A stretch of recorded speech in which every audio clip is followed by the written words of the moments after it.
bienvenida a todos y a todas por participar de la primera mesa de las jornadas, donde tenemos 3 colegas, que realmente para mí tenerlas juntas es un privilegio. Ya las van a poder escuchar, porque no solamente han desarrollado carreras académicas muy interesantes, con temas muy importantes para los ejes de interculturalidad, lenguas indígenas, que son los que vamos a trabajar, sino a su vez con un trabajo en territorio, con un trabajo en docencia, muy particular, y que recorta problemas de las culturas argentinas de manera muy distinta. Tenemos a Gabriela Bravo de Laguna, quien va a ser quien comience con su experiencia de la Universidad Nacional de La Plata, y ha trabajado temas relativos a las variedades del español en relación al quechua, y también las culturas, las narraciones de las migraciones bolivianas en el contexto del Gran Buenos Aires. Luego va a hablar Verónica Gómez. Ella es docente de lengua guaraní, egresada del Ateneo de Lengua y Cultura Guaraní del Paraguay, y da clases de la lengua en el Centro Universitario de Idiomas. Y por último, contamos con Verónica Nercesian. Ella es doctora en lingüística, investiga la lengua wichí, ha trabajado también en la Universidad de Formosa y actualmente se desempeña como docente investigadora tanto en la Universidad de Buenos Aires como en el CONICET. Le damos la palabra a Gabriela. La idea es que las tres pongan en continuo, sin interrupciones, y luego quienes quieran participar lo pueden hacer cuando las tres terminen. Y después te cocino algo rico para que perfecto, entonces voy a compartir pantalla, voy a compartir un PowerPoint. Ustedes me avisan si se ve bien. ¿Lo pueden ver? Perfecto. ¿Vas a comer en el jardín? Bueno, en primer lugar, muchísimas gracias. Lo dejaba para el final los agradecimientos, Mariano, pero no quiero dejar de agradecer tu generosidad y la verdad la alegría y el honor de poder compartir con las dos Verónicas esta mesa. Además quiero aclarar que tenemos la suerte y el honor de que Verónica Nercesian también forma parte de los profesores que dictan seminarios en nuestra maestría en lingüística, así que es una alegría poder estar con colegas tan queridos. Bueno, en esta presentación yo voy a hacer un aporte pequeño, digamos, que tiene que ver con enseñar y aprender en contextos de diversidad cultural, y voy a proponer una mirada desde la disciplina que yo trabajo, que es la etnopragmática.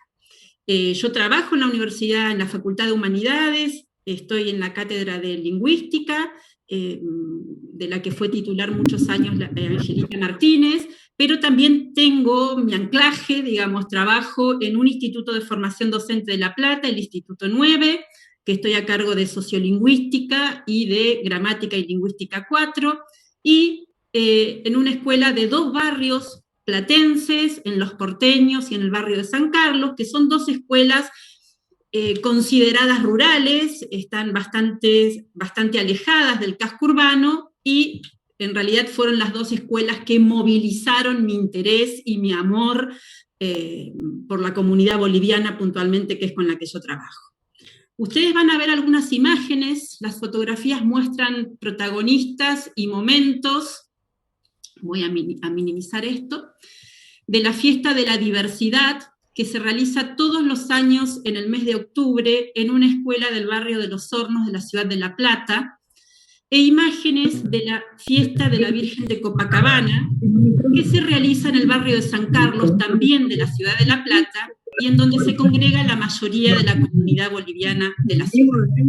Acá ven otras imágenes, y estas son de la fiesta puntualmente, pero con autorización de las bailarinas. Puse algunas imágenes porque algunas de ellas son mamás de nuestros alumnos de las escuelas, y en algunos de los casos, como en estas tres imágenes que ven acá, ellos son alumnos de nuestras escuelas, ¿sí?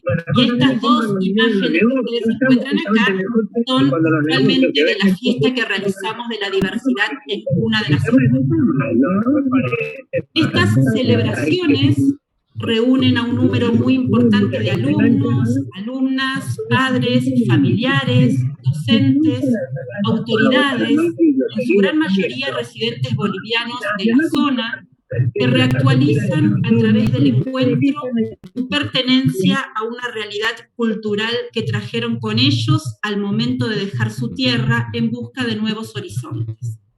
La escuela favorece esa reactualización de historias y sentimientos y proyecta puertas afuera la identidad de la comunidad. Las imágenes son significativas, porque vemos que la escuela se vuelve un espacio intercultural simbólico en el que la identidad es la protagonista. En la actualidad, la diversidad sociocultural y por lo tanto lingüística es un hecho que define el rumbo de estos tiempos. En las últimas décadas, los movimientos, la desterritorialización de los grupos sociales definen a las sociedades del mundo entero, por lo que en nuestros países trabajan para reconocer y promover instrumentos que permitan abordar la diversidad lingüística y revalorar el desarrollo de la diversidad cultural, perspectiva diferente a lo que sucedió, por ejemplo, en el momento de la conformación de los estados nacionales, ¿no? Donde primaba la homogeneización, la unificación lingüística, una lengua común para la nación, como señalan Arnoux y Bain, 2015, pero también como Mariano ha desarrollado muy bien en su tesis doctoral. En América Latina, la preocupación por la implementación de derechos y de políticas públicas se pone de relieve en las discusiones llevadas adelante, por ejemplo, por los miembros de la UNASUR, que quedaron evidenciadas en su constitución. En esa constitución del UNASUR se señala: la Unión de Naciones Suramericanas tiene como objetivo construir de manera participativa y consensuada un espacio de integración y unión en lo cultural, social, económico y político entre sus pueblos, otorgando prioridad al diálogo político, las políticas sociales, la educación, la energía, lograr la inclusión social y la participación ciudadana, fortalecer la democracia y reducir las asimetrías en el marco del fortalecimiento de la soberanía e independencia de los estados. En la Argentina, puntualmente, la Ley Nacional de Educación, en su capítulo 2, señala que los fines y los objetivos de la política educativa nacional son asegurar una educación de calidad con igualdad de oportunidades y posibilidades, sin desequilibrios regionales ni inequidades sociales. Garantizar una educación integral que desarrolle todas las dimensiones de la persona y habilite tanto para el desempeño social y laboral como para el acceso a estudios superiores. Brindar una formación ciudadana comprometida con los valores éticos y democráticos de participación, libertad, solidaridad, resolución pacífica de conflictos, respeto a los derechos humanos, responsabilidad, honestidad, valoración y preservación del patrimonio natural y cultural. Y por último, fortalecer la identidad nacional basada en el respeto a la diversidad cultural y a las particularidades locales, abierta a los valores universales y a la integración regional y latinoamericana. Es decir, por lo planteado anteriormente vemos que el problema no es una excepción a lo establecido ni una problemática periférica, sino que es una realidad que ya se evidencia también, o por sobre todo, en las escuelas públicas de la ciudad de La Plata y el Gran La Plata. Por lo que voy a proponer algunas herramientas teóricas y metodológicas para describir, reconocer y analizar las variedades de la lengua que conviven en las aulas en tiempos marcados por la diversidad lingüística, herramientas que están fundamentadas en la discusión teórica sobre la conformación de la gramática. El aula debe presentarse como un ámbito cooperativo de trabajo, ya que en ella se produce una vertiginosa irrupción de lenguas y variedades de la lengua, en la que el contacto sociocultural y por lo tanto el contacto de lenguas se vuelve un hecho cotidiano y desde esta perspectiva un objeto de investigación significativo. Nuestra práctica docente en contextos marcados por la heterogeneidad lingüística tiene en cuenta, o la mía por lo pronto, ¿no?, los lineamientos teóricos que subyacen en las perspectivas disciplinarias que vamos a señalar y que consideramos que coactúan en nuestro trabajo a la hora de definir nuestra práctica, ya que son necesarias para poder alcanzar los objetivos propuestos. Pensar en este tipo de problemática en la enseñanza exige una aproximación teórica de carácter transdisciplinar. Por eso vamos a considerar una aproximación a la perspectiva intercultural en el aula heterogénea y los principios teóricos de la etnopragmática. ¿De qué hablamos cuando hablamos de interculturalidad? ¿Cuáles son las características del aula intercultural? La realidad de la ciudad de La Plata en particular, pero también de muchas provincias y ciudades de provincias de nuestro país, está asignada esencialmente por el contacto sociocultural con grupos de migrantes de diferentes lugares del mundo: bolivianos, paraguayos, peruanos, venezolanos, brasileños, chilenos, senegaleses, coreanos, chinos, entre otros. La realidad actual de nuestro territorio, su cotidianeidad y las esperanzas de un futuro mejor están moldeadas por la diversidad que se manifiesta en los usos, costumbres, tradiciones y, lógicamente, en las lenguas y las variedades que surgen de esas lenguas. ¿De qué hablamos cuando hablamos de multiculturalidad? Nos referimos a todos aquellos fenómenos sociales que ponen de manifiesto las luchas en contra de la discriminación de los individuos por cuestiones raciales, religiosas, por su origen o por su pertenencia étnica en el seno de nuevas sociedades. Pero también es un concepto que conceptualiza luchas o necesidad de reconocimiento de identidades colectivas. Es decir, pensar en términos de multiculturalidad es tener como horizonte simplemente la identificación de lo diverso, lo que no implica ni la aceptación, ni reconocimiento, y mucho menos legislaciones acordes a los nuevos espacios de conformación. Es decir, hablar en términos de multiculturalismo no es tener una perspectiva intercultural. ¿Y qué es la interculturalidad entonces? Implica la aceptación, el reconocimiento y por lo tanto el diálogo entre culturas, lo que implica también una visibilización de muchas de las injusticias y avasallamientos de derechos que pueden ser denunciadas por el multiculturalismo.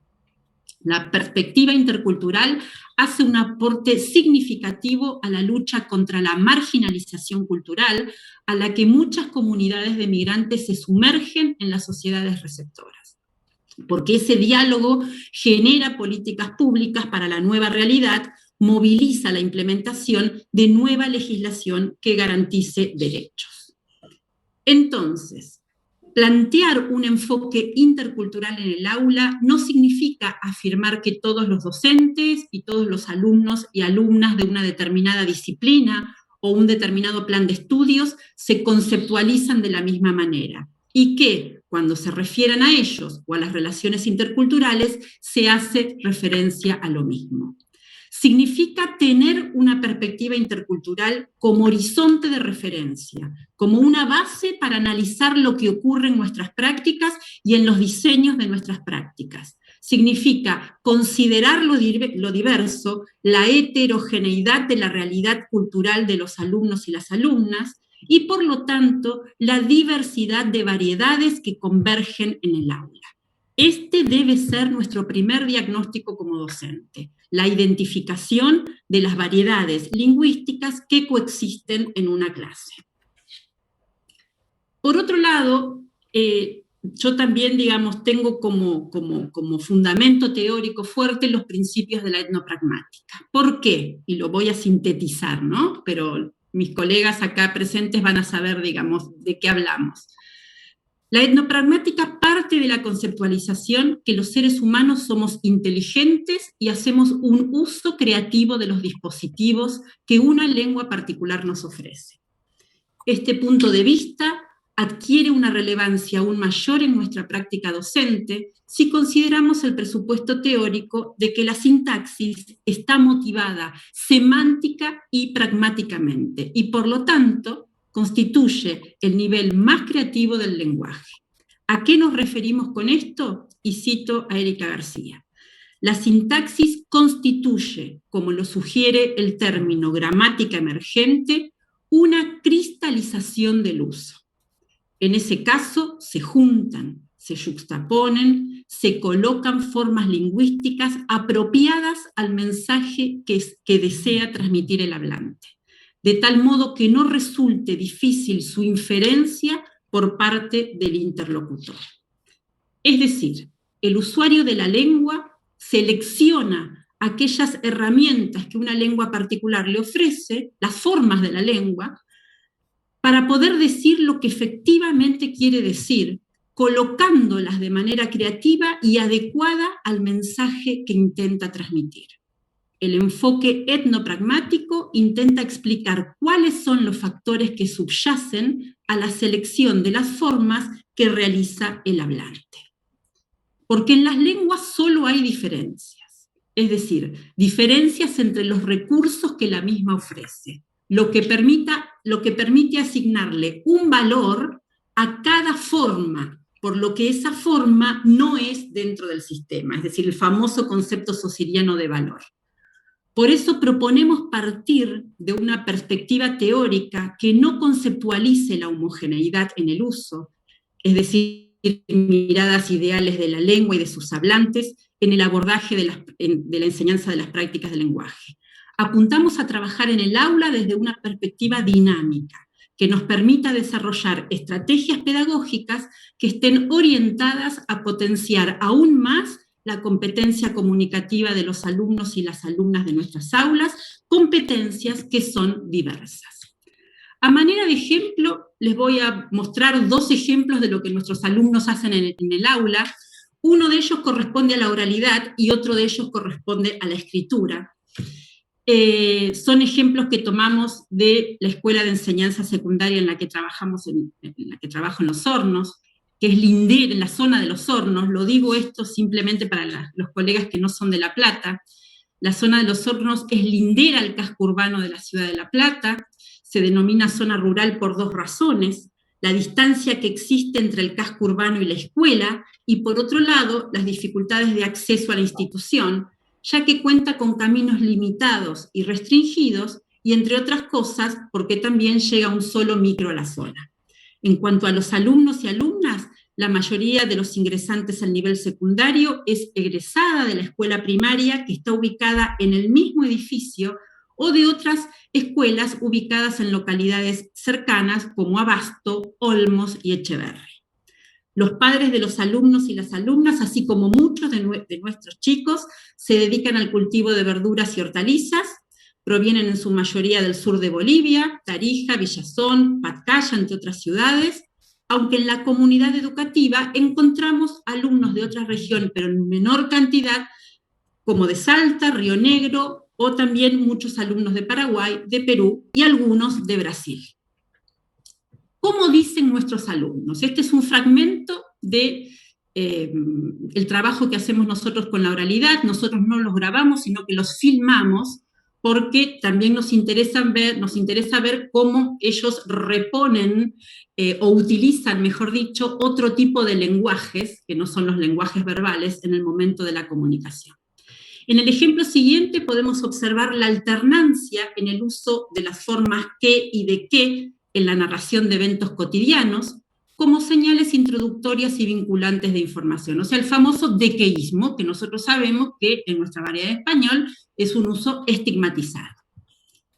Johnny nos dice: es cuestión de hablarle, porque ese domingo habíamos hablado de que si hace un buen tiempo, podíamos hacerle una higiene a la señora. Podían bañar a la señora, como que ella aceptó, pero después para que le cambien la ropa un poco dificultosa. Segundo domingo que trabajamos, como que al principio no quiso. Después le hablamos que sí o sí tenía que cambiarse. Acá ven la alternancia que se da, o mejor dicho, la variación que se da intrahablante, ¿eh? Habíamos hablado de qué, después le hablamos qué. Porque es inaudito que siga utilizando esa ropa que tenía encima. Ha sido un poquito difícil poder convencerla. Después sí accedió a que lo hiciera. Participó Blanca junto con mi hermana. La primera vez que le hablé, sí tomó la iniciativa y trabajó mucho con nosotros. Eso es lo que dicen. ¿Y cómo escriben? Esto es un fragmento muy pequeño de una narración escrita por una alumna, creo que tenía 14 años en ese momento, y que desde nuestra perspectiva es necesario que esos usos sean considerados en la hora de la planificación de la enseñanza en esta aula multicultural y no abordados como errores respecto del estándar. En el ejemplo siguiente vemos la utilización de formas duplicadas al nombrar a la persona en que recae determinada acción. Es una hija de migrantes bolivianos, alumna de primer año.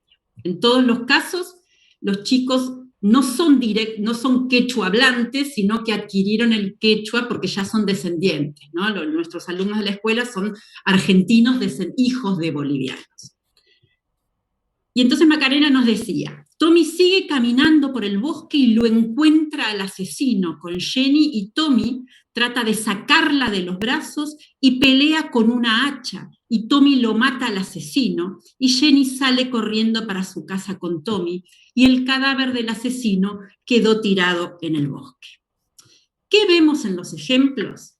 Podemos observar usos que no son normativos, que no corresponden al estándar, y que generalmente son usos estigmatizados, principalmente el fenómeno dequeísta, pero son fenómenos frecuentes, sistemáticos, que deben ser considerados no para sancionar, sino para poder ver cuál es el contenido semántico y enseñar el estándar a partir de la variedad de nuestros alumnos.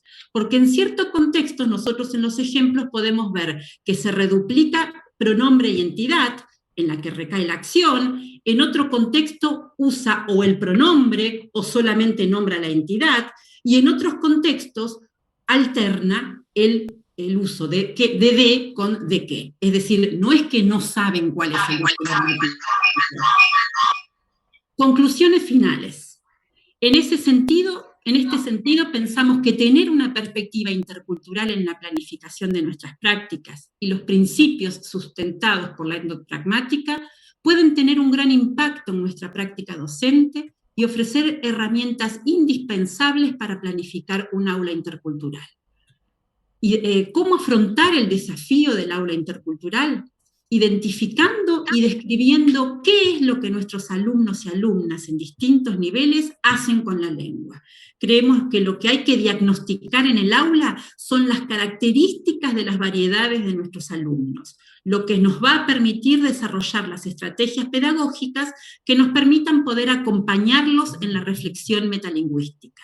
Es decir, ayudarlos en el proceso de investigar el camino que los lleva a comunicar, teniendo siempre en cuenta el aporte significativo que las formas que seleccionan hacen al mensaje que quieren transmitir. Para terminar, la lengua es cultura y es ante todo identidad, es la historia individual y colectiva, es la que refleja la alegría de lo nuevo, pero el dolor por lo dejado atrás. Y esto es lo que en una de las entrevistas Pacho, que es el papá de uno de los alumnos, nos dijo, ¿no? A ver, yo digo, mis padres, fíjense la concordancia con el plural, ¿no? Entre singular y plural. Mis padres son de la Puna, mi madre son de las Pampas del Lago. Uno viene para pasear por aquí y cuando recuerda su tierra, el corazón, los ojos se humedecen y quiero irme, volver a mi tierra. Reconocer y revalorizar las variedades en el aula es devolverle a nuestros alumnos y alumnas un poco de su propia historia. Bueno, muchas gracias. Es a manera de inicio de la discusión. Sí quiero agradecer a los organizadores, a Carolina, siempre preocupada por estos temas, Malena, Virginia, Mariano y a todos los que colaboraron en la organización de las jornadas. Muchísimas gracias.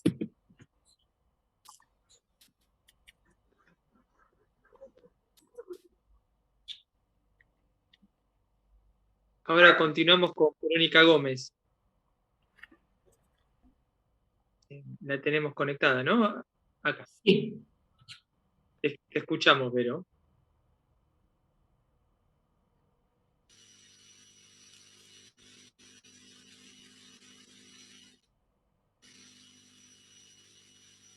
Mami, justo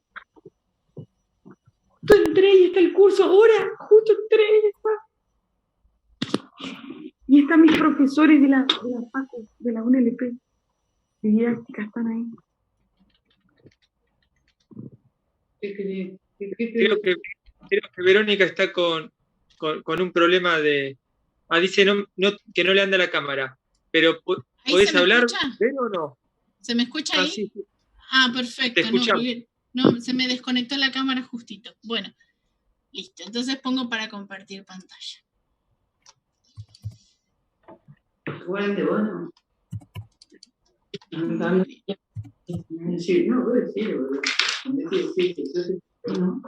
Ahí se ve, ¿no es cierto? ¿Se ve? Sí, se ve, Vero. Perfecto. Bueno, ahí empezamos entonces. Bueno, de lo que yo voy a hablar entonces es de la enseñanza del idioma guaraní, de 2 experiencias de interculturalidad. Bueno, como ya dijeron, yo soy Verónica Gómez, soy profesora de lengua y cultura guaraní y enseño a adultos en instituciones y extensiones universitarias donde se enseñan diferentes lenguas, y también en la Cátedra de Lengua Originaria de la Facultad de Periodismo y Comunicación Social.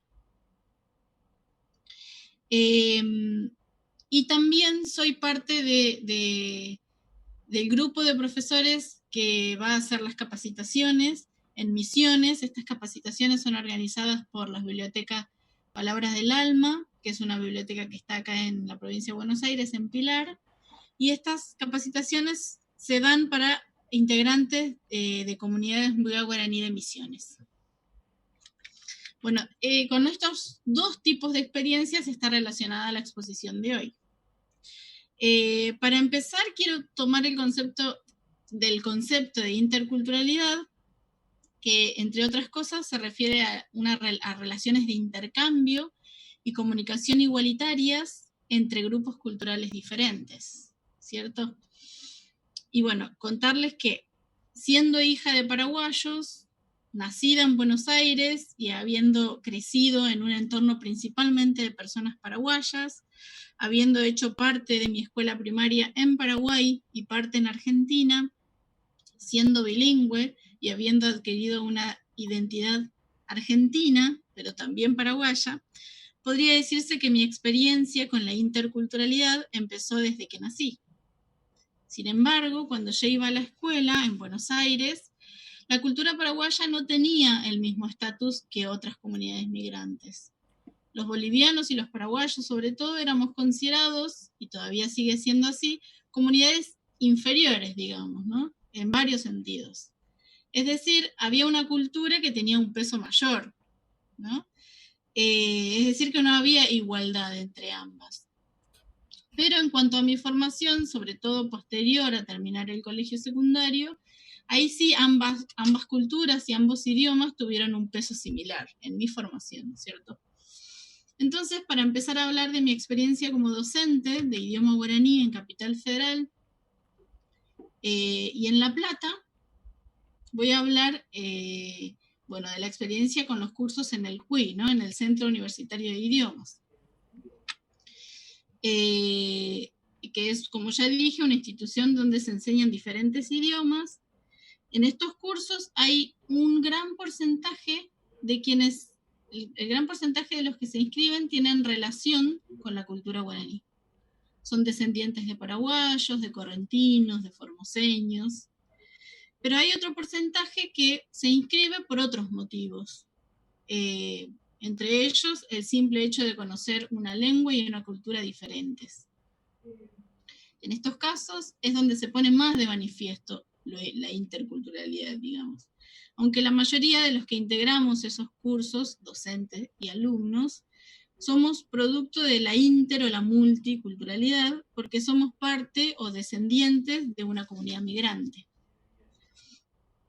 En este tipo de cursos, entonces, hay una parte del grupo que conoce o profundiza su conocimiento acerca de sus propias raíces, del idioma de sus ancestros, de su música, del uso de hierbas medicinales, entre otras cosas, ¿no es cierto? Y hay otro grupo que descubre estos saberes, que empieza desde cero y en general, a medida que pasa el tiempo, se van familiarizando con la lengua y con la cultura guaranítica. Digo guaranítica porque dentro de estos cursos se aprende el idioma y la cultura de una zona geográfica muy grande, que si bien tienen en común raíces guaraníes, también hay diversidad entre las regiones en este gran espacio territorial, ¿no? También esa zona guaranítica está atravesada por 3 fronteras, lo que también influye un poco en cuanto a las identidades. Y aclaro que cuando hablo de zona guaranítica refiriéndome a la triple frontera, no me olvido que en el noroeste argentino y que en Bolivia también hay cultura guaraní, pero mis conocimientos idiomáticos y culturales son más sobre el guaraní oriental, y que además nunca tuve una experiencia con alumnos que tuvieran raíces de guaraní occidental. Y bueno, acá experiencias puntuales sobre interculturalidad, ¿no? Por ejemplo, hay una experiencia de interculturalidad que fue cuando vimos una película, por ejemplo, que toma un tema recurrente que es la migración paraguaya en Buenos Aires. Luego de eso, los estudiantes tuvieron que contar historias de sus familias relacionadas con la migración. Todos contaron en guaraní historias de migraciones desde distintas partes del mundo. Así también, entonces, de esta forma, todos nos conocemos más, contamos historias personales y compartimos saberes heredados. Los adaptamos al guaraní, además, ¿no? Porque estas ideas o estos pensamientos tienen que ser adaptados para ser expresados en otro idioma. El guaraní, por ejemplo, para dar un ejemplo de cómo a veces es diferente al castellano, tiene posposiciones en vez de preposiciones, ¿no? Entonces eso obliga al hispanohablante a pensar las cosas al revés, digamos, ¿no? Y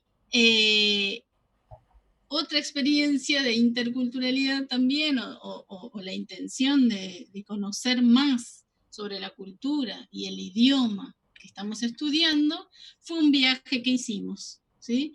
Que fue un viaje donde los alumnos pusieron en práctica sus conocimientos del idioma y de la cultura guaraní, conocieron comunidades guaraní, conocieron lugares históricos, ¿no? Entonces ahí como que logran poner en práctica esto que durante varios años vinieron estudiando, ¿no? Y por ejemplo, en esta foto, donde la vendedora de Pojañaná, de hierbas medicinales, les cuenta en guaraní a ellos las propiedades que tienen algunas hierbas, ¿no? Eso es como bien palpable lo que durante muchos años vinieron estudiando, vinieron practicando, ponerlo realmente en práctica. Bueno, después está la experiencia de la Universidad de La Plata,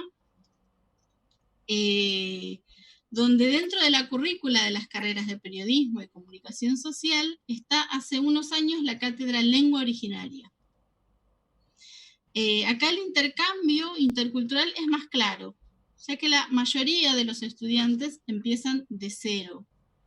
En muchos casos escuchan por primera vez una canción en guaraní, o se enteran que en Argentina hay muchas comunidades originarias guaraníes, en Misiones, en Salta y en Jujuy, por ejemplo.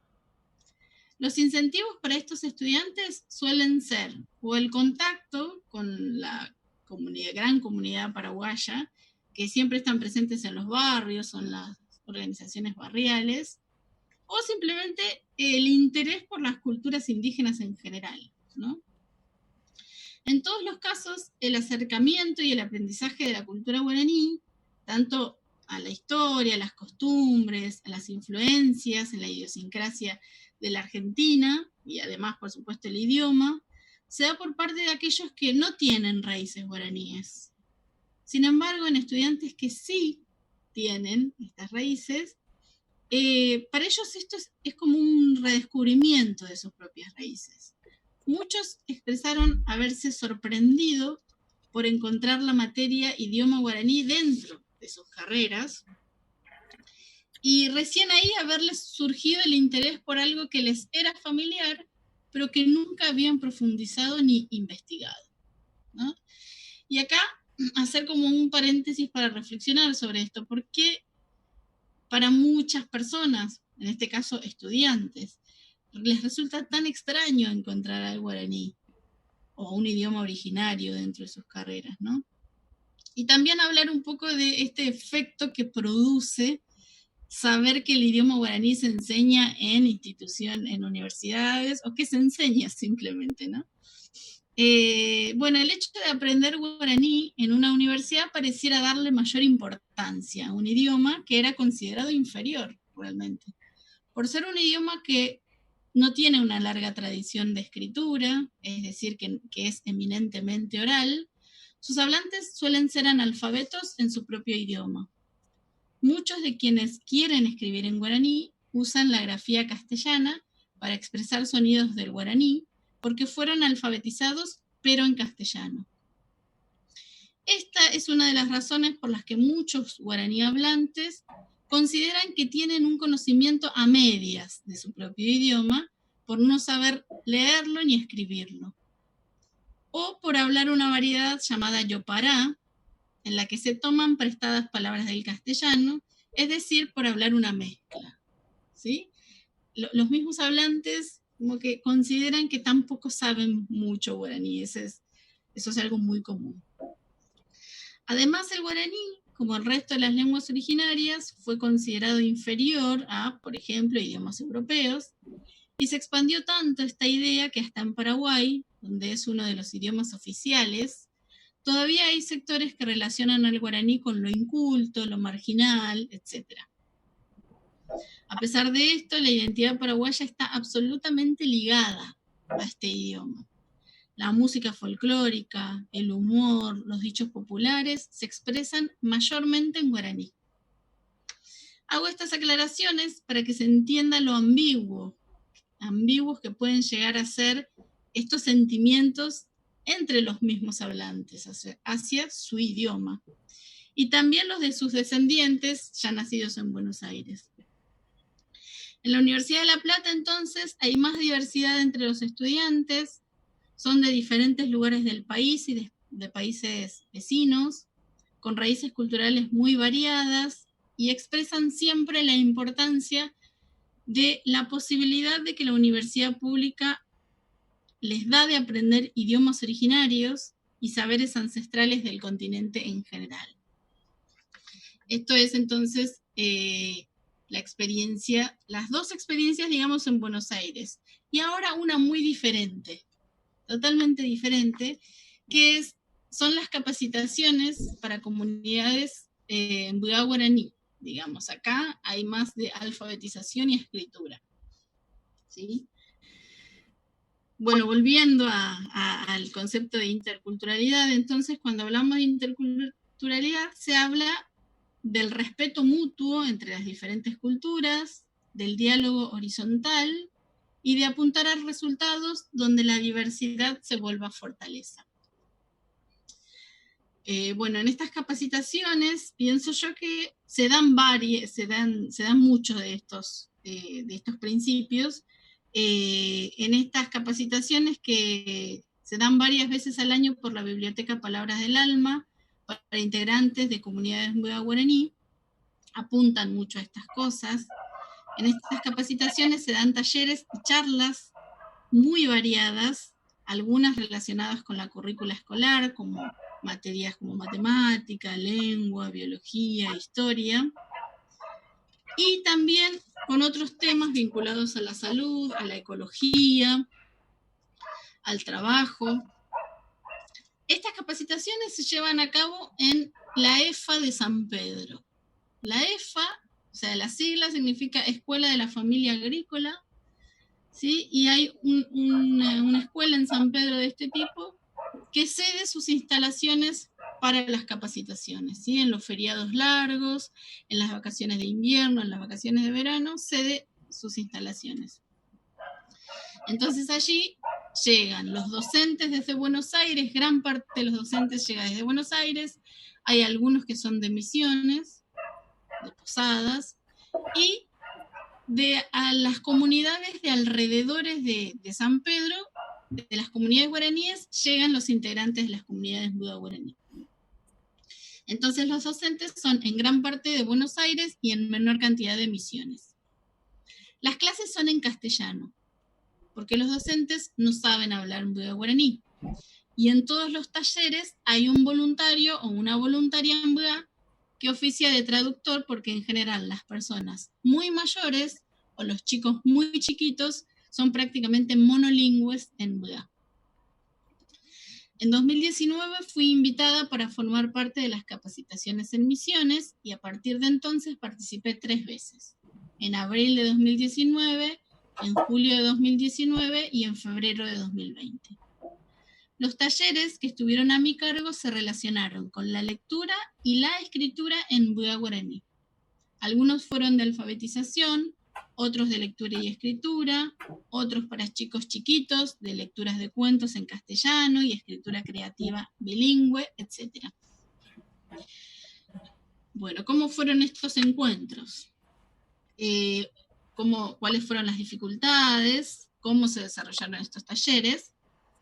En primer lugar, debo decir que si bien yo hablo y entiendo guaraní, la variedad que usan los Buda es distinta al guaraní paraguayo, que es el que yo manejo. Es decir, que ahí estuvo mi primera dificultad. Sentir que quizás no se entendía en un 100% lo que yo decía. De todos modos, hay que decir que la mayoría de las personas adultas manejan perfectamente el guaraní paraguayo, pero sí sienten la necesidad de marcar constantemente que en Buda no se dice así, sino de esta otra forma, ¿no?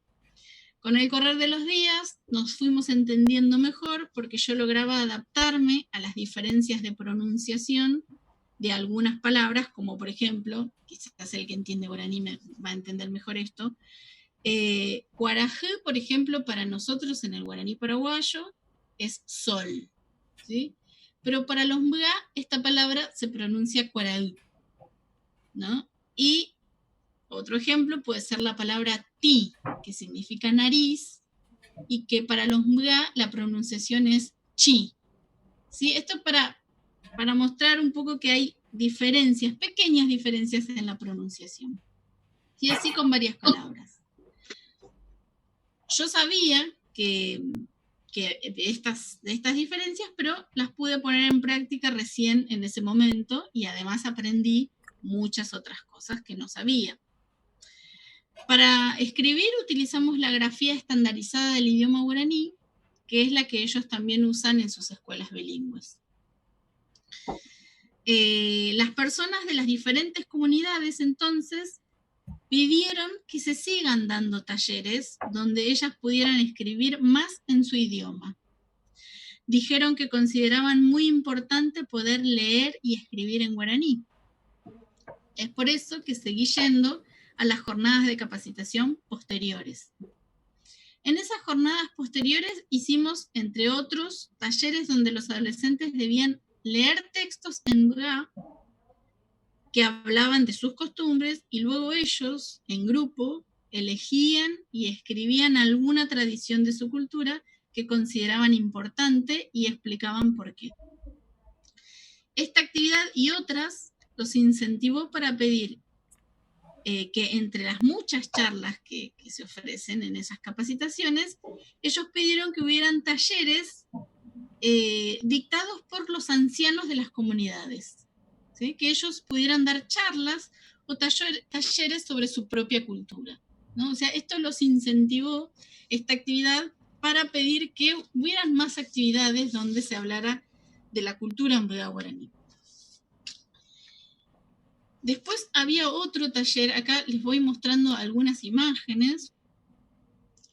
Otro taller donde con chicos más chicos, también contar algo. En los talleres en general habían personas de todas las edades, ¿sí? Y si había algún taller que fuera solamente para chicos, como este del que voy a hablar, que es un taller de cuentos, siempre había algún adulto que estuviera supervisando, ¿sí? En general, algún cacique de alguna comunidad.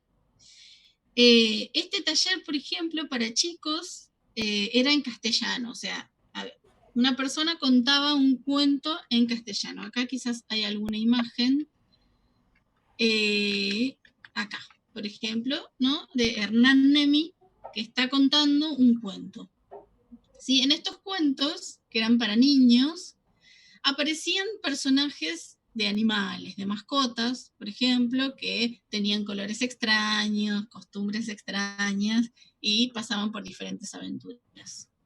Entonces, los chicos, o sea, muchos entienden castellano, algunos no, se hacía la traducción, y a partir de esa lectura, ellos creaban su propio cuento, digamos, ¿no? Inventaban sus personajes, con animales que ellos conocían, con elementos y conocimientos de su propia cultura, y escribieron de forma individual sus propios cuentos y también en forma grupal. Y se entusiasmaron muchísimo, ¿sí? Acá yo puse algunas imágenes. Esta imagen es sobre el primer taller del que hablé, que era los adolescentes que contaban sobre sus costumbres, ¿sí? Acá hay una imagen que ellos hablan del ambá, que es un sistema por el que cuando los chicos son chiquitos y empiezan a caminar, se les pone unos palitos, digamos, en la tierra, y entonces de ahí ellos se agarran y empiezan a dar sus primeros pasos. Ellos ahí contaron lo que era el ambá. Y estos son algunos ejemplos, a ver si los encuentro. Ahí está, del resultado que dio, digamos, este taller de lectura de cuentos para chicos y después ellos escribiendo sus propios cuentos en guaraní y en castellano. En el ejemplo de la tarea que hizo Lorenzo, él inventa un cuento sobre un león que quiere estudiar, va a la escuela, entonces los chicos, cuando el león entra al aula, se asustan mucho y salen corriendo, y la maestra les explica a los chicos que en realidad el león quiere estudiar, ¿no? Entonces, como dice ahí al final, los chicos quisieron ser sus compañeros y se quedaron contentos. Y jugaban al mangá en el recreo, y el león agarraba la pelota con la boca. Es decir, acá él le incorpora algo de su propia cultura, ¿no? El mangá es un juego tradicional guaraní que se juega se hace una especie de pelota con la chala del choclo, ¿sí? Hay otro ejemplo, por ejemplo, al lado, el de Antonio, que cuenta bilingüe, ¿sí? Su relato, su pequeño relato, ¿no? En la parte en castellano dice, mi chancho se llama Cristian, ¿no? Y en el de abajo dice, Yerenbacuré era Cristian, ¿sí? O sea, hace su relato en ambos idiomas. Bueno, en estos encuentros, entonces, hicimos varias actividades. Acá también les quiero mostrar una imagen de Juancito, que es el cacique de la comunidad Guaviramí. Él no había escrito nunca ni en guaraní ni en castellano. Y en los talleres que dimos de alfabetización, vimos cómo sonaban las letras. Él escribió por primera vez su nombre en guaraní, ¿no? Y también escribió su nombre en castellano, pero lo alegró mucho haber escrito su nombre en guaraní. Y ahí en la primera imagen, bueno, ahí estamos charlando, y en la segunda, cuando él logra escribir, los chicos están era increíble verlos lo contentos y no podían creer que Juancito había escrito su nombre, ¿no? Entonces, lo que quiero decir es que en estas capacitaciones, en estas jornadas, hicimos diferentes cosas donde se mezclaron nuestras culturas y creo yo de una manera horizontal, ¿no? En estas capacitaciones se tiene mucho en cuenta, en realidad, las comunidades, los integrantes, las comunidades eligen qué cursos quieren, qué talleres quieren. A veces hay temas específicos que ellos quieren tocar, tienen mucho, digamos, ellos deciden todo lo que se va a enseñar en esas jornadas. Y también hicimos actividades como, por ejemplo, ver películas, documentales, algunas relacionadas con la cultura mbuga guaraní, algunas para nada. También compartimos comidas tradicionales de los mbuga y comidas que no son tradicionales para ellos, que son más de nuestras costumbres. También pasaba con la música, ¿sí? Los niños cantaban sus músicas tradicionales en mbuga, pero también a la tarde quizás los adolescentes otro tipo de música, reggaetón, por decir algo. También participamos en un ritual del tangará, que creo que tengo acá una imagen, acá está.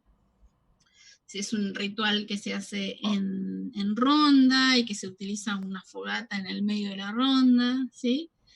Y bueno, y en la última capacitación que se dio, que fue en febrero de 2020, antes de que se declarara la pandemia, los mbuga guaraní plantearon las ganas de ellos mismos dar talleres para los docentes sobre el idioma guaraní, sobre su idioma mbuga guaraní y sobre otros conocimientos mbuga, considerando que ellos también tienen saberes para transmitir a los yoruba, ellos le dicen yoruba a los blancos o a los que no son mbuga, y buscando que esos encuentros sean jornadas de verdadero intercambio y enriquecimiento para todos, ¿sí? Para todas las personas que participan. Es decir que yo pienso que en estos encuentros, en estas jornadas de capacitación, realmente se pone en práctica, veo que muchos de los principios de la interculturalidad se ponen en práctica. Y bueno, esto era más que nada contar dos experiencias diferentes, ¿sí? Totalmente diferentes, no sé si ahí anda mi cámara, ahí está, ahí anda, totalmente diferentes de interculturalidad, ¿no es cierto? Y que para mí la más clara es la última, las experiencias de capacitación en San Pedro con los integrantes de la comunidad de comunidades mbuga guaraní.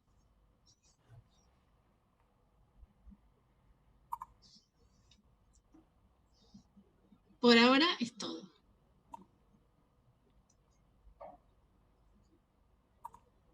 Gracias.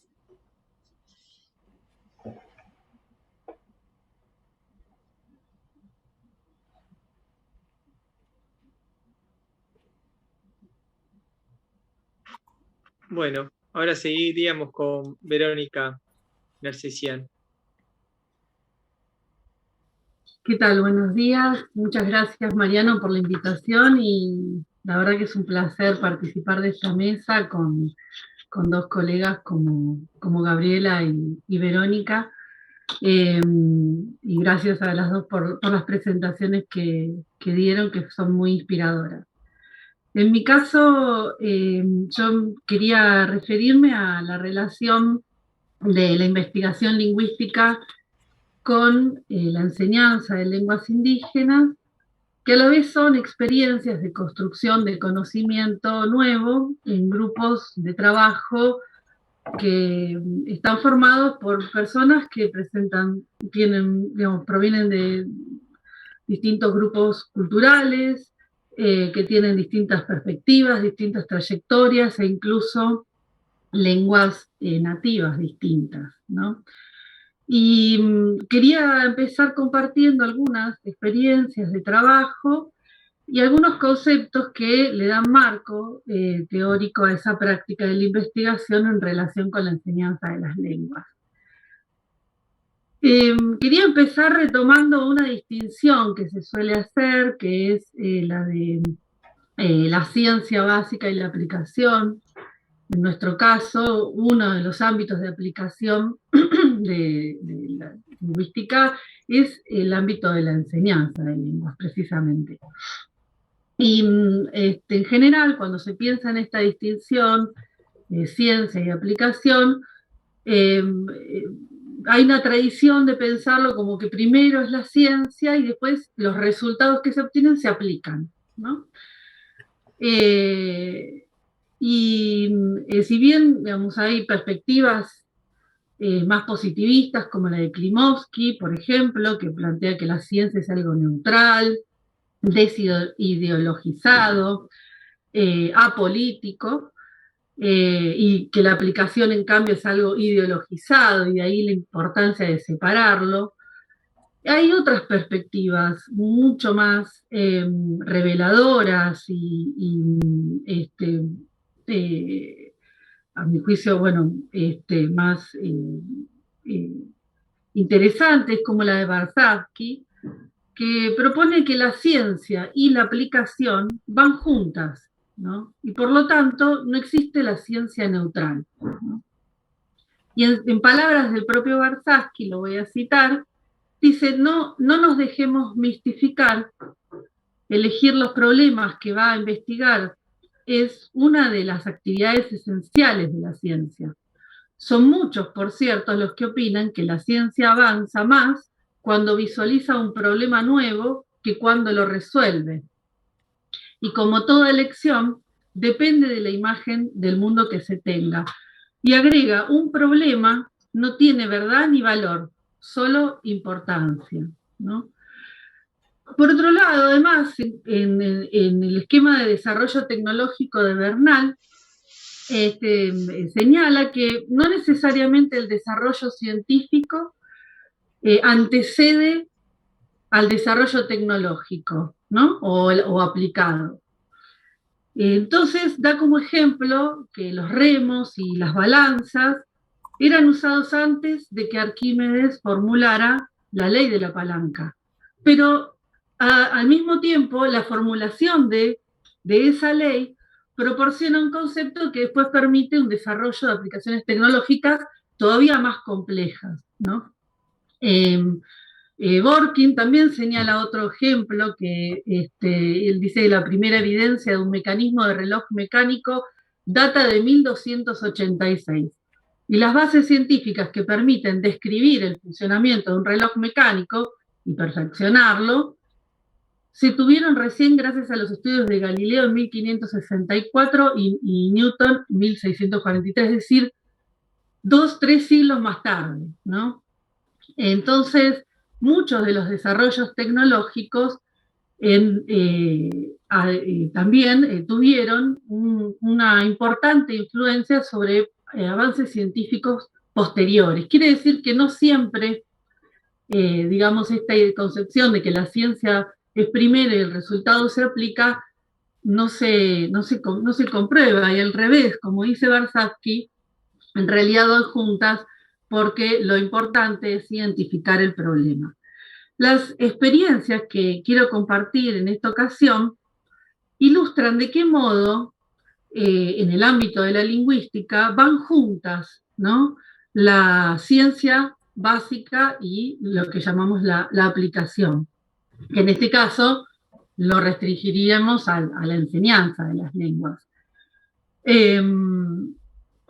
Y en particular, mi propuesta es que el modo en el que pueden ir juntas es o en el que se juntan es en la metodología de la investigación. Incluir como parte de la metodología de la investigación el desarrollo tecnológico o aplicación, ¿no? Porque se necesita construir conocimiento para aplicar también. Entonces, es en la propia práctica empírica que también se obtienen resultados. Entonces, voy a compartir para ubicarlos en el mapa, porque voy a viajar hacia el norte. Entonces, para mostrarles, bien. Bueno, ¿ahí se está viendo?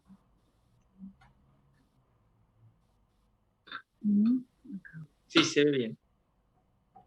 Bueno. Este mapa es el norte de nuestro país y el límite con Bolivia. Precisamente el departamento, como la parte sur de Tarija, que mencionó antes Gabriela. Fíjense que los puntos que están desplegados en el mapa son las principales localidades en torno a las cuales están ubicadas las comunidades wichí. Y entonces pueden darse cuenta de la extensión del territorio de este pueblo. Fíjense que abarca desde el centro hacia el oeste de la provincia de Formosa. No sé si moviendo el mouse ustedes lo ven, pero bueno, esto sería todo Formosa. Acá al norte de Chaco, el Chaco salteño, dos ríos importantes, Bermejo y Pilcomayo, y hasta la zona de Villamontes, el departamento de Tarija, en Bolivia. Este es el grupo, son dos grandes complejos dialectales. El pilcomayeño son todos los puntos negros, el bermejeño son los grises, y la diferencia entre estos son diferencias internas, acá son subgrupos dentro de estos dos complejos dialectales. Entonces, bueno, como algo adelantó Mariano, yo vengo trabajando en la Universidad de Formosa como desde que soy becaria, hace como ya cerca de 20 años, y enseñé en la Universidad Nacional de Formosa entre el 2015 y el 2018. Y esta última trayectoria, la de ser docente en la universidad, es la que me permitió entablar vínculo con estudiantes wichí de la Universidad Nacional de Formosa.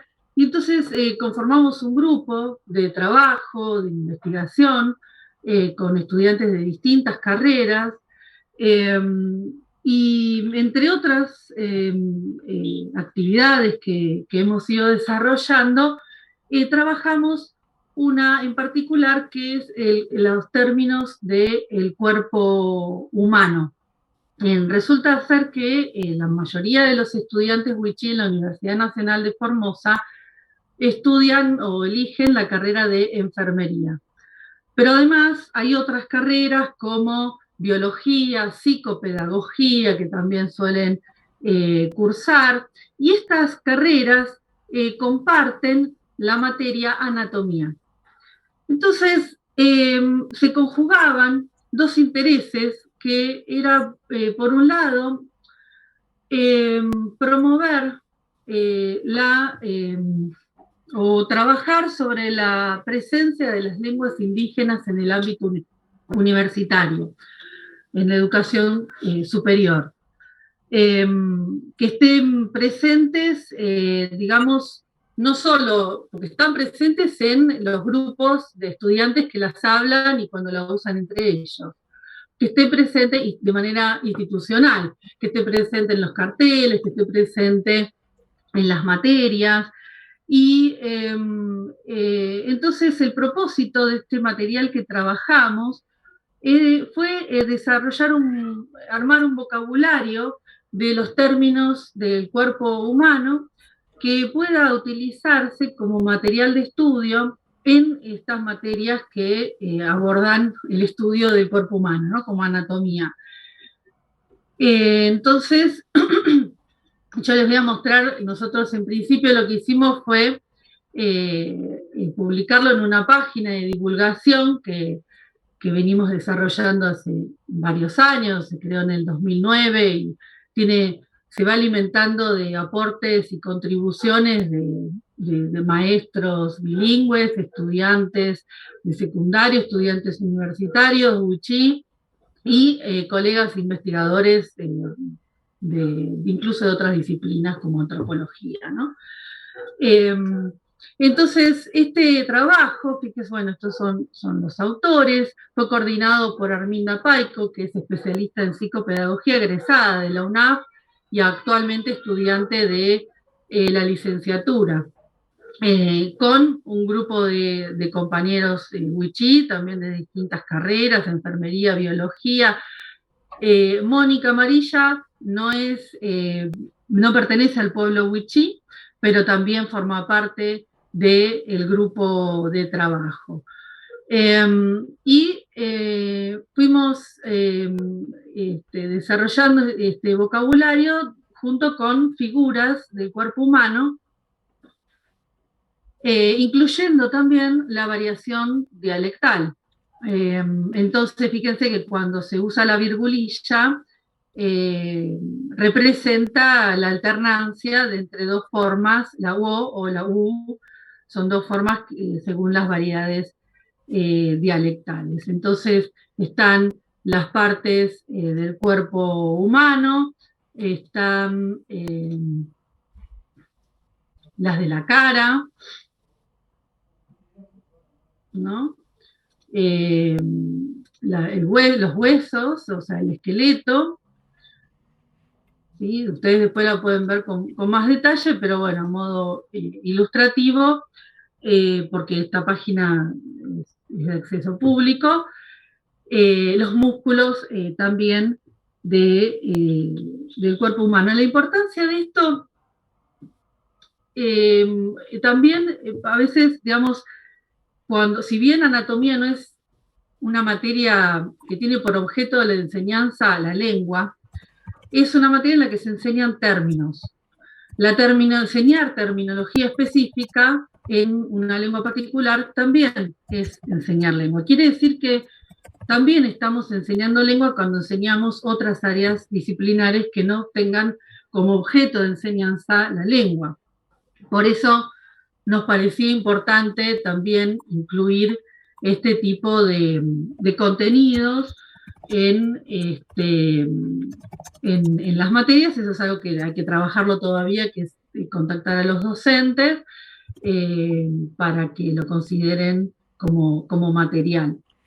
Y al mismo tiempo, este corpus léxico es un corpus léxico que desde el punto de vista de la investigación léxica permite trabajar el análisis y el estudio de los tipos de expresión de las partes del cuerpo, también desde el punto de vista cultural, porque las formas, el modo en que se fragmenten las partes del cuerpo puede variar de una cultura a otra, esto no es universal.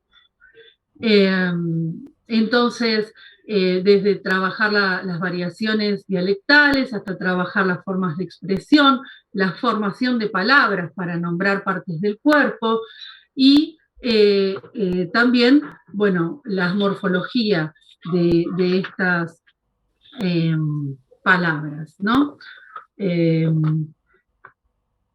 Aquí es una foto en la que estamos trabajando en esta actividad en el Instituto de Investigaciones sobre Lenguaje, Sociedad y Territorio de la UNAF. Ella es Arminda Paico, la que coordina el grupo. Esto se llevó a cabo en el marco de un proyecto de investigación que yo dirijo. Este es Bruno, Dalesia, Gerardo y Mónica Amarilla, que es actual estudiante de la maestría de lingüística de la Universidad Nacional de La Plata. Una experiencia similar en la que no me voy a detener mucho para no demorar, porque me parece que estamos medio jugados con el tiempo en la mesa. Una experiencia similar fue la que trabajamos con las onomatopeyas. Las onomatopeyas son una clase de palabra en wichí, permite formar palabras. Por ejemplo, este es un pájaro que se llama Chiapú, y su canto está, digamos, representado como la onomatopeya, digamos, que representa su canto, es este que ven escrito, que Chiapú, y hay otras palabras, verbos incluso, por ejemplo, roncar, hoc hoc, que imita el sonido que se produce con un ronquido. Y este otro, que incluso combina la onomatopeya con derivación morfológica, porque taj es un aumentativo, y cow es la onomatopeya que imita el canto de la lechuza cucú, ¿no? Entonces, también hicimos un trabajo muy interesante en este sentido porque hemos descubierto un mundo en las onomatopeyas que nos permitió construir un recurso didáctico para, ya sea para enseñar aspectos culturales que tienen que ver con el conocimiento de las aves, los cantos. Hay los jóvenes que están viviendo en los barrios más próximos a los pueblos, empiezan a desconocer este tipo o perder este tipo no aprenden tanto los nombres de los pájaros porque están más alejados del monte. Este es un conocimiento muy asociado al monte. En cambio, los jóvenes que están en comunidades más metidas en el monte sí dominan mucho mejor este conocimiento. De modo tal que es un recurso que en las aulas, sobre todo en estas de los barrios, pueden aprovecharse para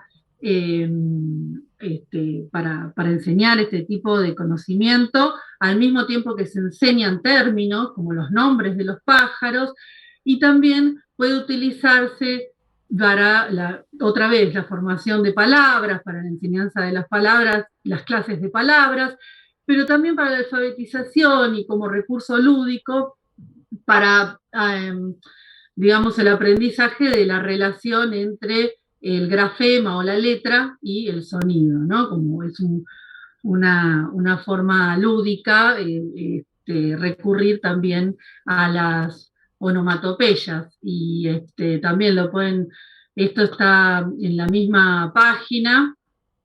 Bueno, aquí están los autores, que son maestros bilingües, y acá, por eso digo también la construcción de conocimiento, la interculturalidad en la propia construcción de conocimiento, porque, bueno, participamos de distintos grupos, pero también los maestros que al mismo tiempo que enseñan también producen este conocimiento nuevo, ¿no? Y para esta construcción de esta base de onomatopeyas se utilizaron categorías de análisis para las onomatopeyas que provienen de la lingüística, que es un campo poco explorado, incluso en términos generales, en términos teóricos. Así que fíjense cómo también esto no solamente aporta a la recuperación de una clase de palabra poco estudiada en la lengua, que puede servir como recurso didáctico, pero además para el desarrollo de nociones y conceptos nuevos en la teoría morfológica. Y bueno, acá estamos trabajando en los nombres de los pájaros en la comunidad de Tres Pozos, Juan Gregorio Bazán, Formosa. Él es Francisco López y Paulino Ruiz. Y el último ejemplo que quería mostrar es el desarrollo, esto lo más reciente, del diccionario Wichí-Castellano, Wichí-Sihuele-Slahil, diccionario castellano-wichí, que le pusimos como sigla DIWICA. Es un diccionario bilingüe, pluridialectal, es de autoría colectiva y de una edición permanente y dinámica, porque habilitamos un espacio de comunicación con los usuarios del diccionario para que nos envíen las palabras que no encontraron y nosotros poder ir agregándolas permanentemente en construcción. El diccionario, desde ya que es una herramienta muy importante para el ámbito educativo, porque si bien este es bilingüe, por empezar, las escuelas bilingües son bilingües, en realidad tienen una materia que es wichí, no es que no son todas las disciplinas en wichí, pero por otro lado sirve como consulta para la ortografía. Como algo mencionó Verónica Gómez, el wichí tiene una realidad similar a la del guaraní, quizá todavía con una menor tradición de escritura, mucho menor, porque la del guaraní se remonta algunos siglos más atrás que la tradición escrita del wichí, que empieza a mediados del siglo XX, de modo tal que está en pleno proceso de estandarización, lo cual fue un desafío enorme para el diccionario porque había que incluir también variantes ortográficas que coexisten en la actualidad. Acá estamos trabajando con parte del equipo técnico, son todos maestros bilingües, menos Graciela, que ya trabaja en la municipalidad de Las Lomitas, él es Lalo, él es Constantino y él es Ícalo.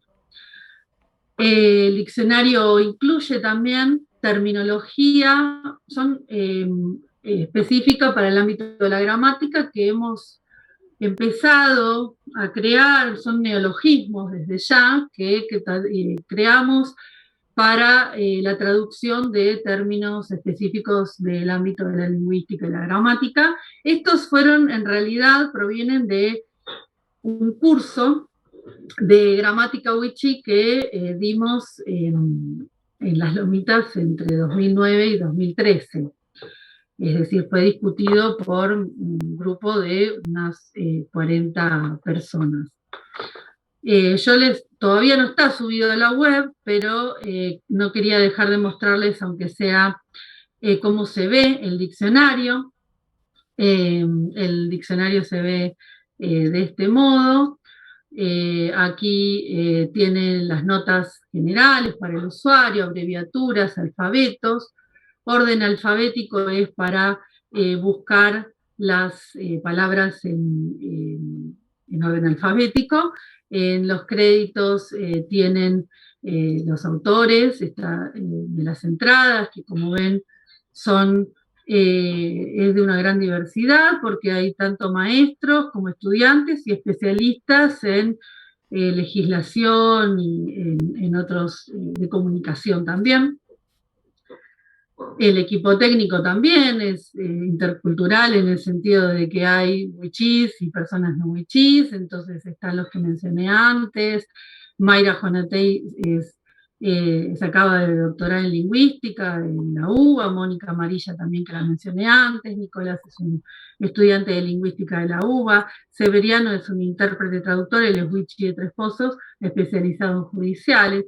También participaron programadores, bueno, la coordinación general estuvo a mi cargo, y también colectivo en cuanto a las instituciones que participaron, porque está el Instituto de la Facultad de Humanidades con el auspicio del laboratorio del archivo digital del DILA, y instituciones territoriales como los estudiantes universitarios wichí, que tienen una organización, la organización Interwichí, que representa a las comunidades desde Pozo del Tigre hasta Laguna Yema en Formosa, la Asociación para la Promoción de la Cultura y el Desarrollo, que es una ONG territorial de Formosa, y bueno, las instituciones financiadas. Y además contiene, bueno, notas gramaticales, ¿no? Tanto de wichí como de castellano. Si buscamos una palabra, por ejemplo, seguimos con los pájaros, esta es una charata, entonces Citojue es de la variedad del bermejo, la forma alternante es Iztajue, y es un sustantivo del ámbito de la ornitología. Y bueno, de este modo, digamos, de alguna manera más general, quería ilustrar de qué se trataba este trabajo del diccionario, que además permite, digamos, desde el punto de vista lingüístico, también es una base de datos léxica a partir de la cual, por ejemplo, surgió la necesidad de explorar un poco más las onomatopeyas, o los que se llaman los idiófonos, ¿no? Entonces, permite profundizar en el análisis de la formación de palabras, de las clases de palabras, de la distribución de los sonidos, desde el punto de vista de la fonología, etc., ¿no? También trabajando en el diccionario, D'Alessia, Ulises, Arminda, Mónica. Esto fue en Formosa. Entonces, todo esto, digamos, hay tres nociones que de alguna manera enmarcan esta metodología de trabajo que propongo, que son el concepto de militancia lingüística de Calvet, la investigación-acción, investigación participativa de Falsborda, de Yuta Di Giopo, Orlando y Rodríguez Brandao, y el concepto de la capacidad transformadora de la ciencia y la tecnología que propone Amílcar Herrera, ¿no? La militancia lingüística supone una postura politizada e historizada que entiende que no es posible considerar que el problema lingüístico pueda plantearse de manera aislada, como solo la lengua, y mucho menos considerar que pueda plantearse como algo posterior, ¿no? La lengua al conjunto de los problemas que surgen de la dominación, dice Calvet.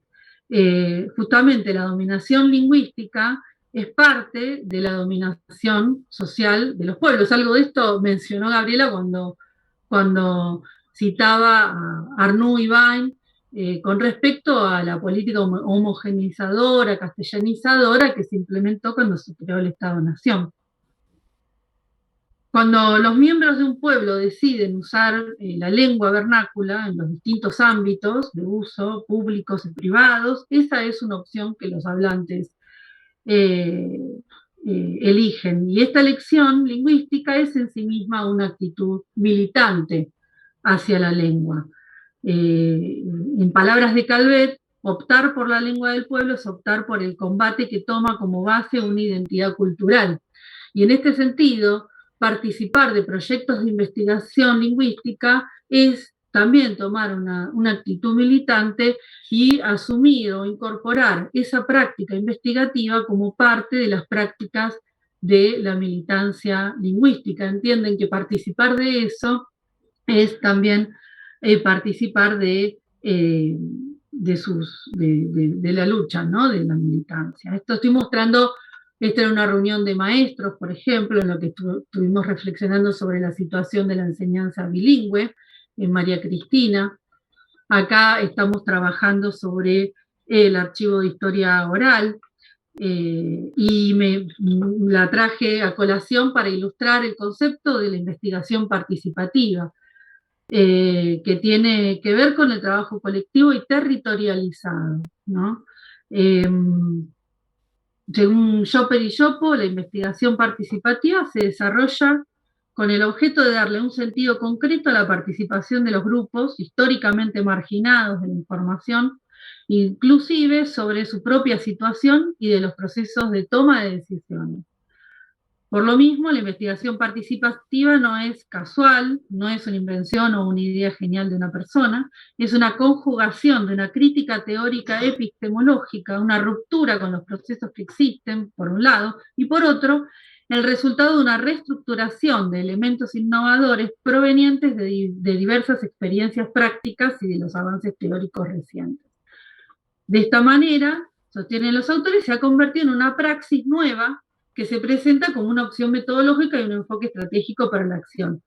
Algo que está escrito a fines de los 70, que hoy en día ya no es tan nuevo, afortunadamente, es algo de lo que se empieza a hablar un poco más, pero que todavía requiere cierta promoción. Y hay un tema que aportan Falsborda y Rodríguez Brandao, que es que la investigación participativa tiene por fin tener una mayor participación y apropiación del proceso y de los resultados por parte de la comunidad involucrada. Y esto me interesa sobre todo la cuestión de del proceso. Porque me gustaría después vincularlo con el concepto de la capacidad transformadora de la ciencia.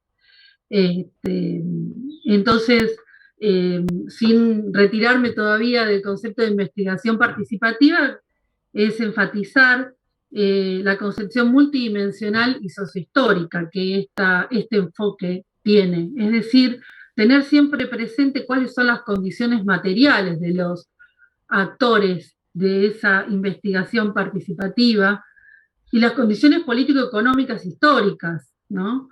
Porque hablamos de interculturalidad, pero lo cierto es que cuando yo como investigadora trabajo con maestros bilingües o con jóvenes de las comunidades wichí, las condiciones materiales no son las mismas y las posibilidades de acceso a la educación superior tampoco. Y esto me parece que es algo importante a tener presente, porque es eso lo que queremos transformar, ¿no?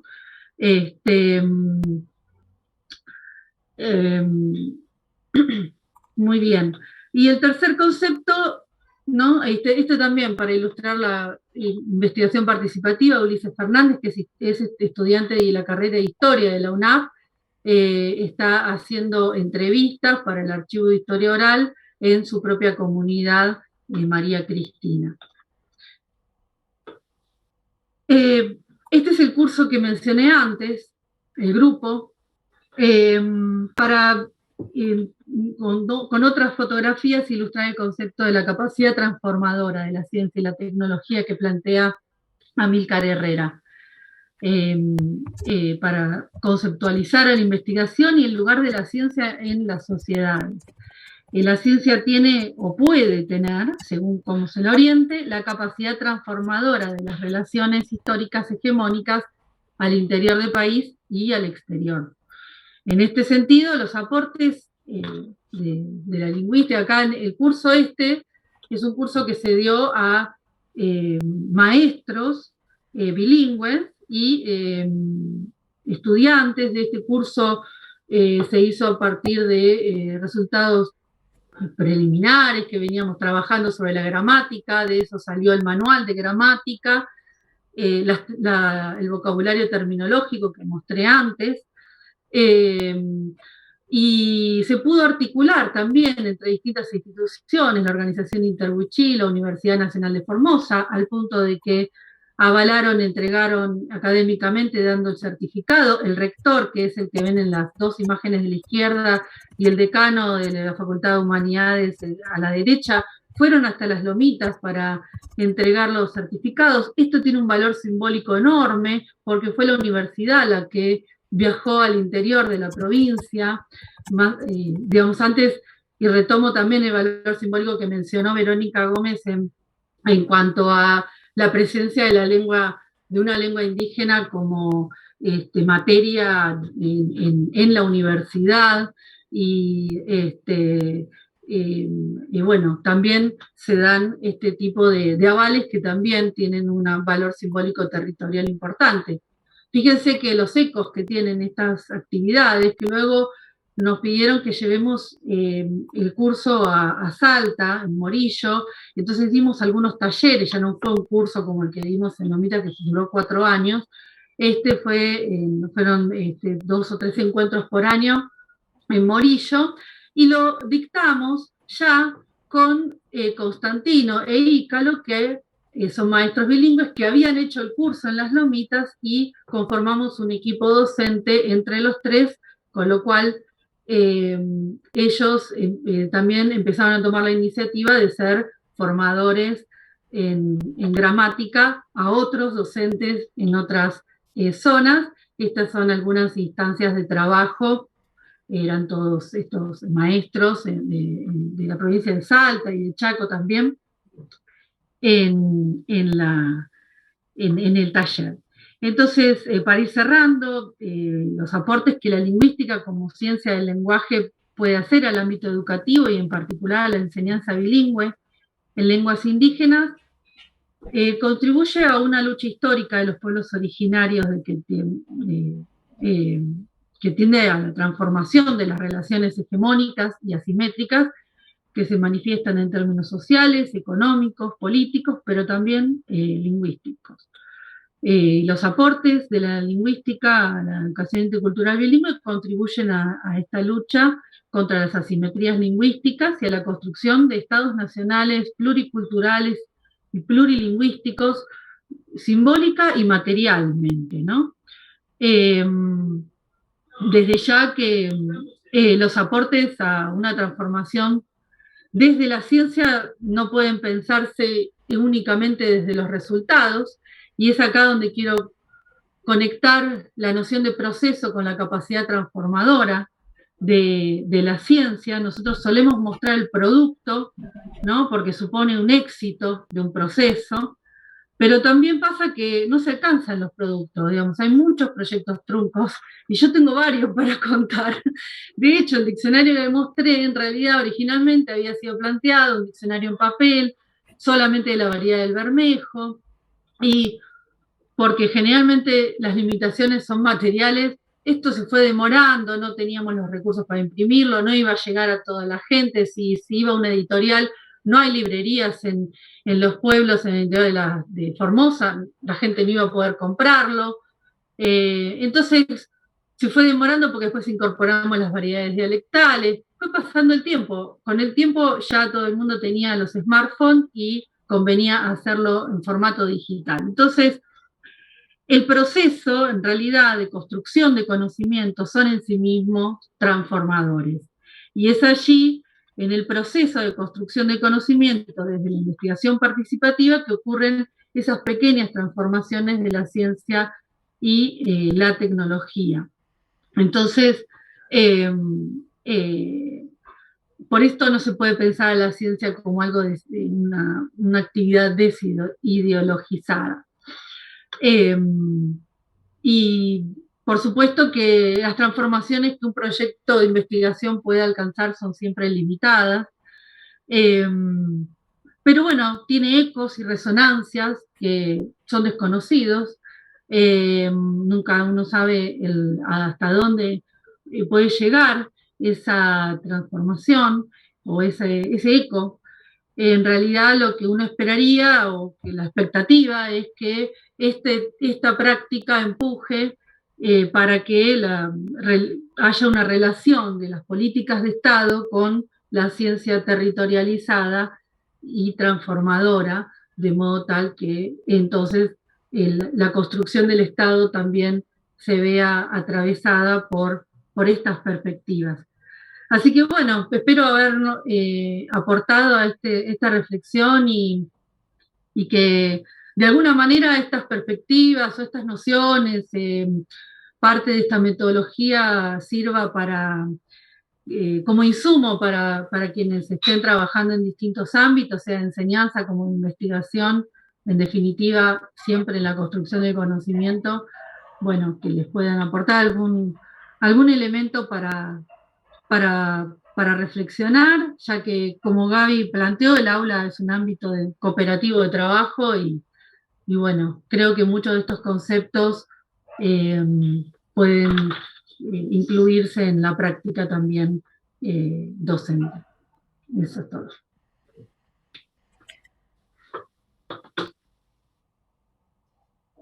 Bueno. ¿Para qué saco?